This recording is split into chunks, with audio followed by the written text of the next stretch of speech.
Hey, James Rath here. I wanted to talk candidly to you today because we just passed the 30th anniversary of the Americans with Disabilities Act. Now, I didn't get to celebrate this the month of only because I've been in the middle of a move. And I'll tell you, moving while blind during a pandemic, pretty much all on your own, it's So the 30th anniversary of the ADA had passed, and also it was Disability Pride Month in the month of July. Now, I'm making this video in August, I'm in my new place in August, and I can finally, comfortably sit down and kind of just open up to you about why I am okay with being disabled, why I don't actively look for a cure for my eyes and my ocular conditions, being ocular albinism and nystagmus.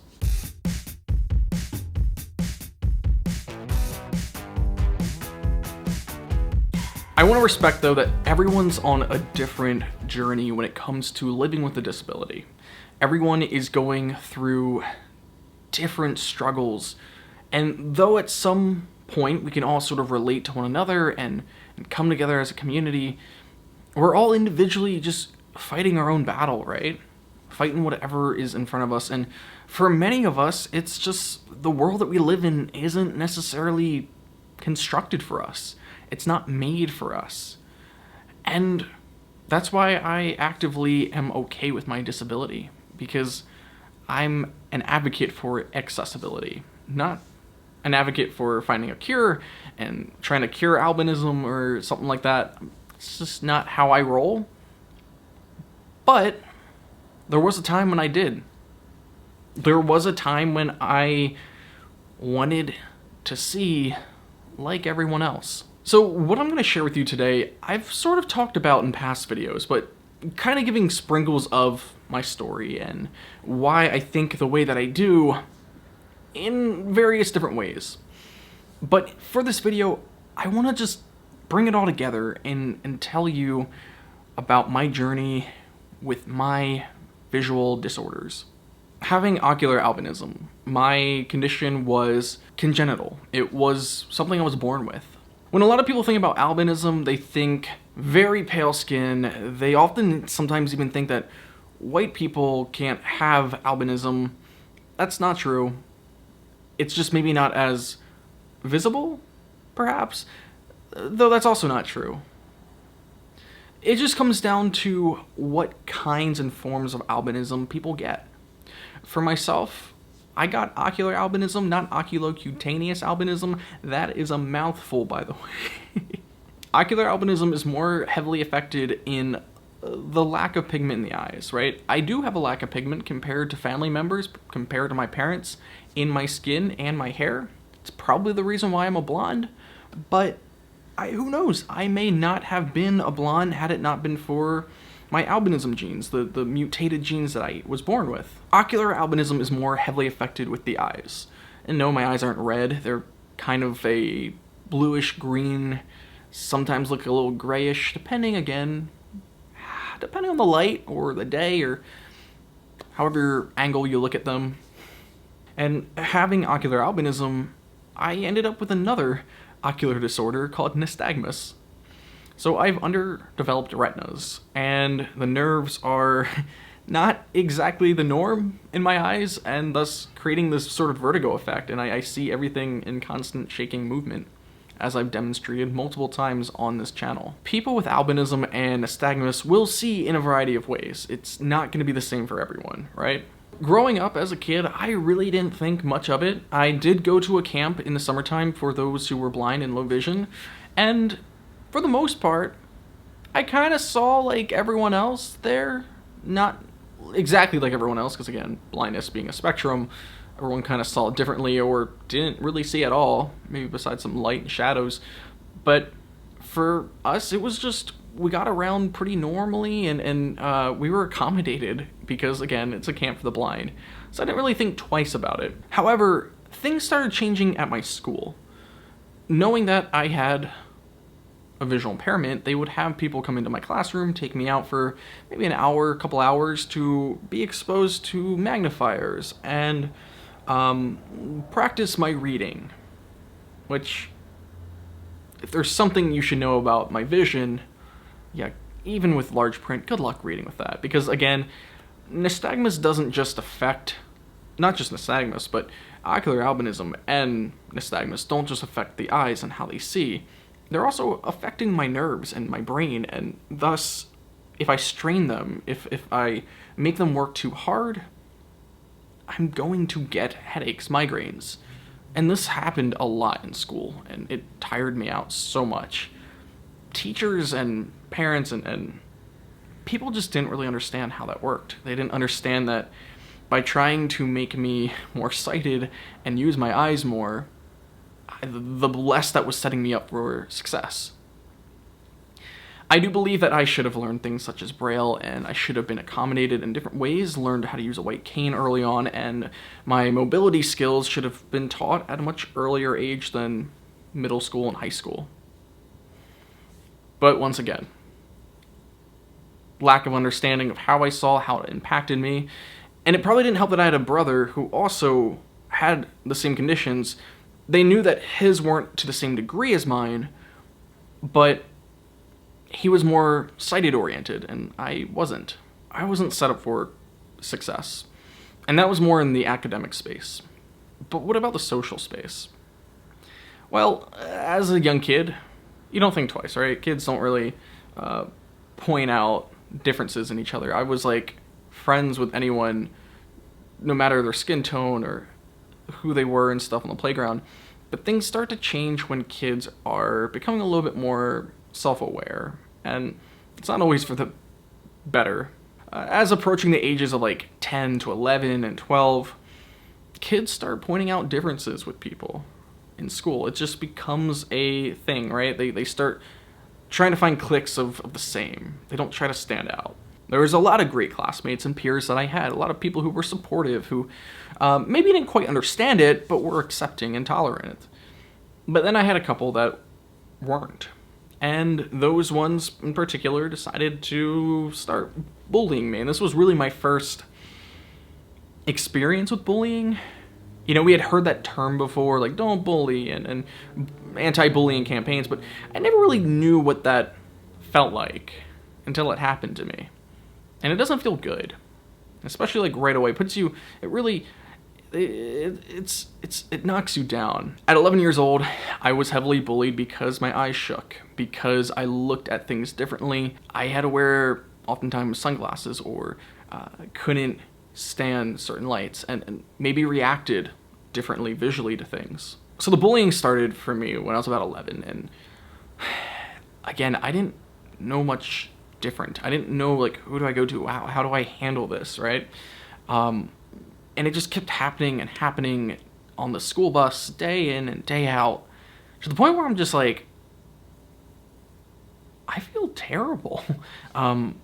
Eventually I told my mom.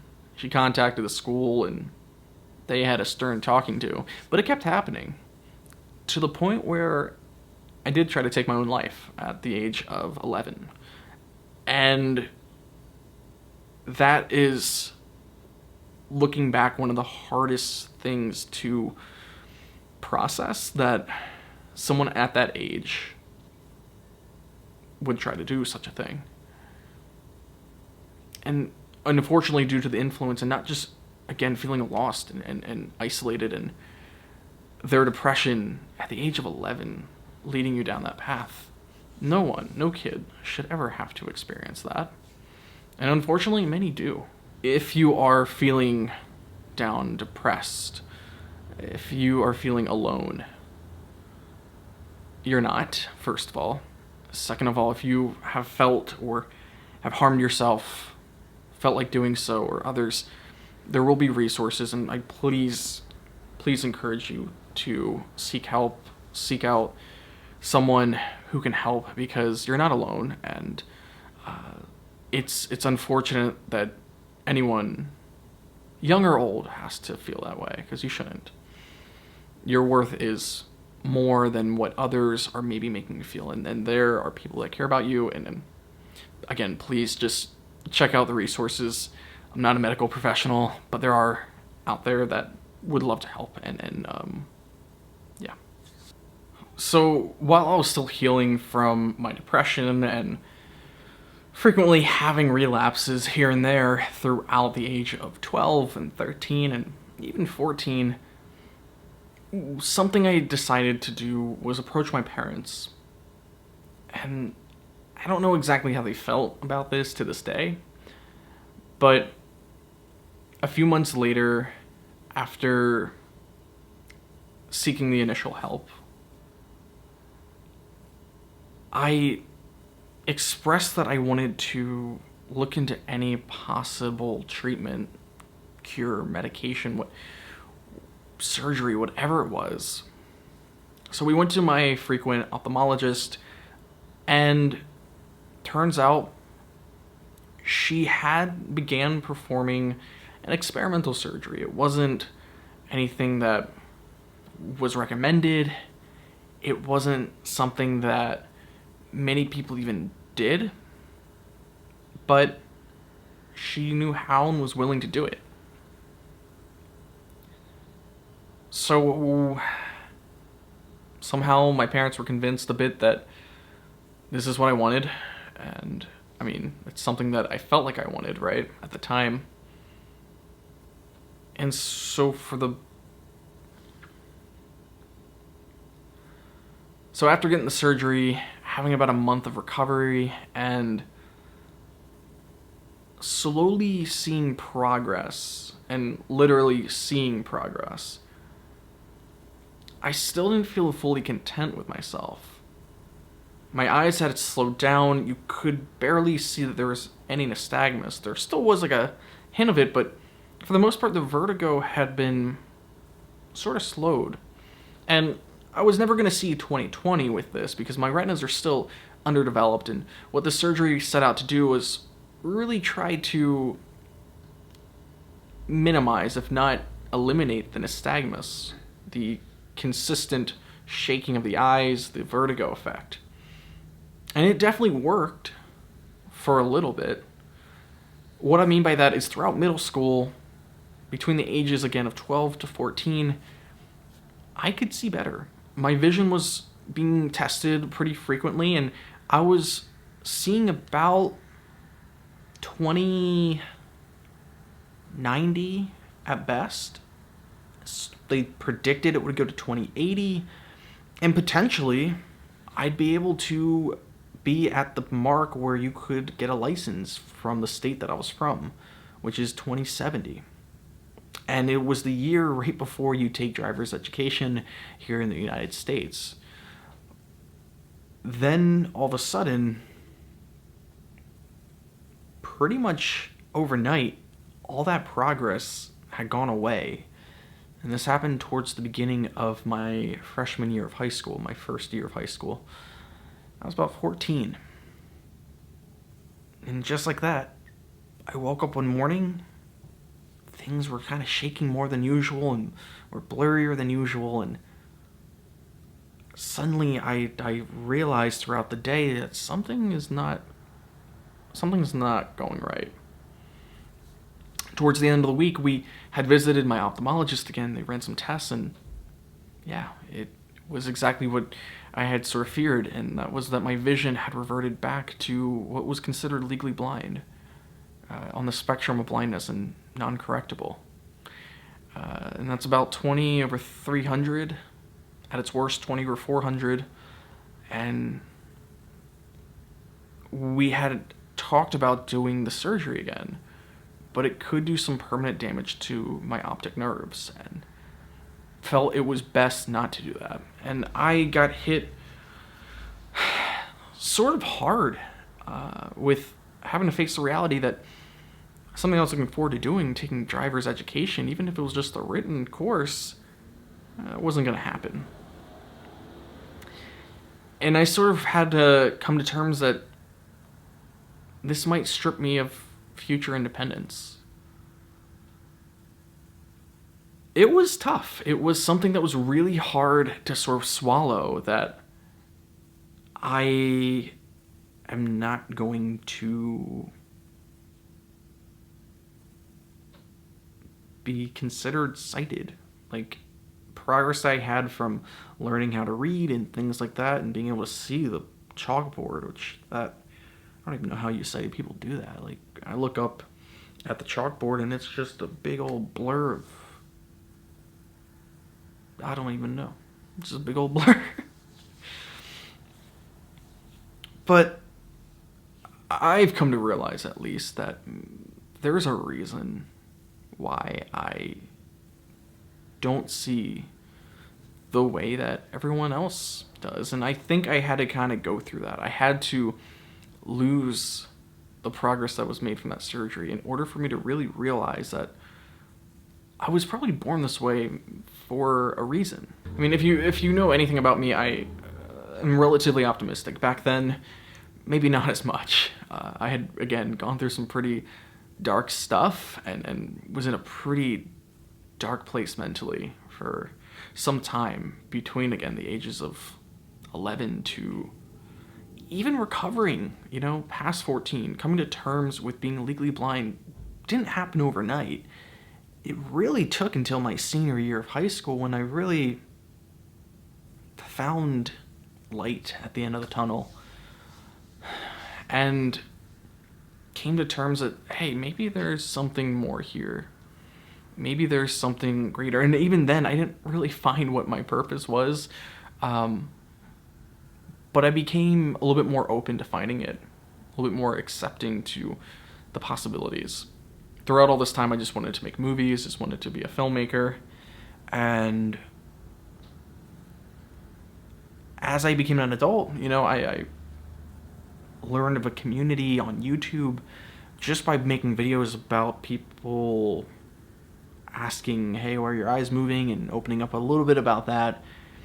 And then all of a sudden, other low vision people are commenting on the video like, hey, I have that too. And hey, made this video about that scenario. And you start learning about other people with other disabilities and come to realize there's this whole community, and it was really cool. I mean, this was something I was discovering from the age like 18 to like my 20s, that there are so many people out there with like their story and them coming to terms with their disability. Because for me, in the position I was in, the cure was, again, it wasn't even a cure. It was just treatment that could potentially get you further. It might set you back. And it's risky and expensive. I was very privileged I could even get that experimental surgery. And if you ask me today if there was a surgery that was confirmed to cure my ocular conditions, the truth is I would not take it. I would not take it because I've found a sense of community with my friends who also have disabilities. And I've also realized that there's a greater fight out there. And it's not to create cures and treatments for all these things that exist, but it's to make our world a better place for a thing that is always going to exist. And that is dysfunctionality. It's disability. It's things that are going to shape our differences. People with disabilities are the largest minority. I hope you've heard that before. Many advocates who fight for marginalized groups either don't hear that enough or ignore it. But we exist, and we exist in every community. We intersect in every community in this world, and oftentimes where our other communities come together, there isn't enough access for us, right? Content isn't accessible for us who are blind and low vision or hard of hearing and deaf. Rallies or meetups aren't accessible with ramps or interpreters or audio descriptions. Or sometimes people just aren't accommodating enough for people who need to tackle the work and the platform in a different kind of format that is more accessible for them And it's just, there's a greater fight out there that we need to sort of continuously take on, and that is inaccessibility.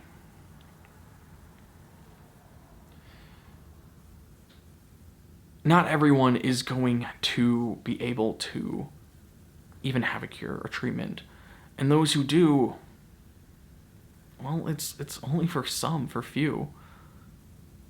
Because, frankly, a lot of these are not democratized. Healthcare today is not democratized for everyone. And unfortunately, that is just sort of the reality that we live in. And that's a bigger issue and a whole other topic to cover. But really what I'm trying to say at the end of the day is I'm content with my disability. I'm content with identifying as a disabled person with a disability, whichever you prefer. I personally do not mind or care. I'm a blind person, a person who lives with blindness. Does not matter to me, but I will respect however you identify, because that's on you. That's up to you and your journey. But again, I'm proud to be a disabled person. I watched a few news reports, documentaries about the ADA and how it came to be. And I don't want to spoil the history. I don't really want to retell it because there's some amazing pieces out there that do. You could just simply Google or YouTube search for ADA documentary. I might even drop a link or two in the description of this video, but I highly recommend just learning about the fight that these people physically endured in order to make the government here in the United States recognize that people with disabilities exist. We are visible. We have lives of our own. We have our own talents, strengths. We have our own weaknesses. And we shouldn't be denied access to everyday life just because we face things in a different way. Because frankly, it's a lot of people, and it's something that can happen to anyone. Again, as I said at the beginning of this video, I have congenital albinism and nystagmus, so that means I was born with it. But that's not going to be the case for everyone. People can still become blind and low vision and even gain something like nystagmus through freak accidents from anything can happen in life. And I'd rather create a more accessible world and be prepared for everyone who may find themselves on a journey with a disability than throw millions, billions into a healthcare system that is exclusive for few, let alone if some things may not even be able to get quote-unquote fixed or put to normal ever. I mean, the surgery I had, the experimental surgery, it's no longer being practiced. It's not allowed to be practiced anymore. It was too risky. And sure, some may have seen success from it, but too many didn't, and that's just how it is. And again, I'm proud to be a disabled person. I'm proud to be a blind person. I'm proud to be a person with ocular albinism and nystagmus because it helps me see different. I hope that you could see different today. I want to hear from you. If you just want to share a story with me down in the comments, I'm open to hearing. I'd love to continuously hear something different. I'll hear you next time.